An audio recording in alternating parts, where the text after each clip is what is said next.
This is Michael Ostrolenk. I'm speaking with Bruce Fein, constitutional scholar and author. Bruce, you and I recently worked together on a article on state secret privilege for the recently released secrecy report from opengovernment.org. It's an issue I know that's close to your heart, something you've written and spoken about a lot. Could you, for our listening audience and viewing audience, just kind of step back, though, and give us a 30,000-foot view of what is a state secret privilege and why should it be of concern to American citizens?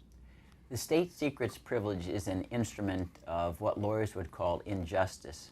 Its whole purpose is to prevent a plaintiff, an injured party, because of constitutional wrongdoing that can rise to such things as an extrajudicial killing, kidnapping, or torture, from being able to prove their case because the government says that in order to prove the wrongdoing, you would disclose government sources and methods. For example, a method of interrogation that might be waterboarding.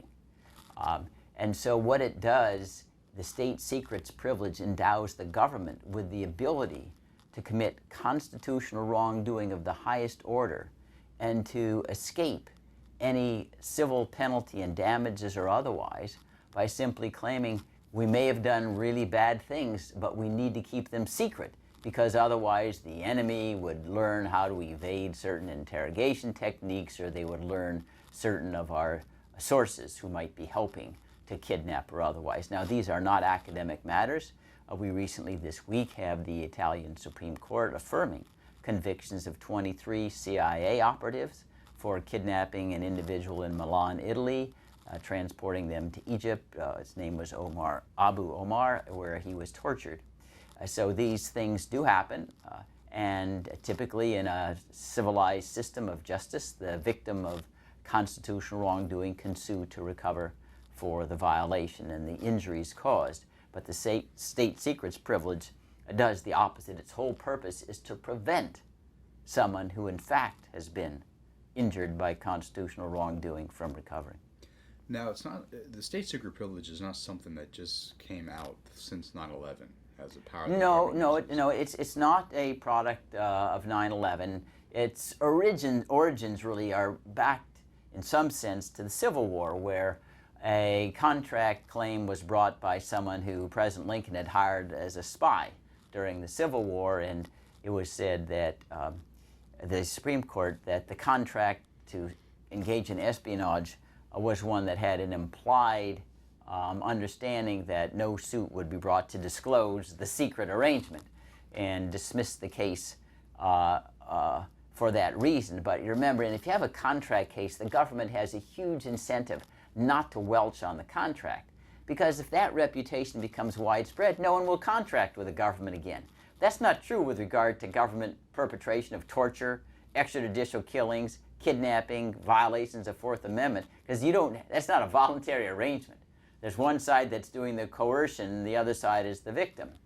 The real origins, I think, of the modern state secrets privilege emerged in a case called Reynolds versus the United States, shortly after the Cold War commenced, in which it was said a crash of a surveillance plane, if there were disclosure of the after-action report, would reveal secret equipment, spy equipment, and therefore the plaintiff who was bringing suit on behalf of a victim of the crash was said to be prohibited from obtaining the report that would disclose alleged negligence in flying the aircraft. And the irony is that although in that case the Secretary of Air Force's word that there would be disclosure of state secrets if discovery went forward was proven to be false some more than 3 decades later, when this report appeared on the internet. And the daughter of the victim of the crash found it and attempted to reopen the case in the U.S. Court of Appeals of the Third Circuit and denied it. It was said this is too late. But in my view, what ought to happen is, if the government is arguing that the importance of national security is so great, we've got to keep certain information secret, even though it's essential to prove constitutional wrongdoing, then the government should accept a default judgment. If it feels that it does not want to disclose the information in order to benefit all the people of the United States for reasons of alleged safety, they should pay the damages that are proven by the plaintiff. Now, that's hardly an aberration in our law. For example, if the government took your property in order to install an MX missile, some kind of defense establishment, in order, by eminent domain, in order to protect everyone, they have to pay for the property, fair market value. And if their government is invoking state secrets to take your cause of action, seems to me there ought to be an equal payment of fair market value. Great. Thank you, Bruce.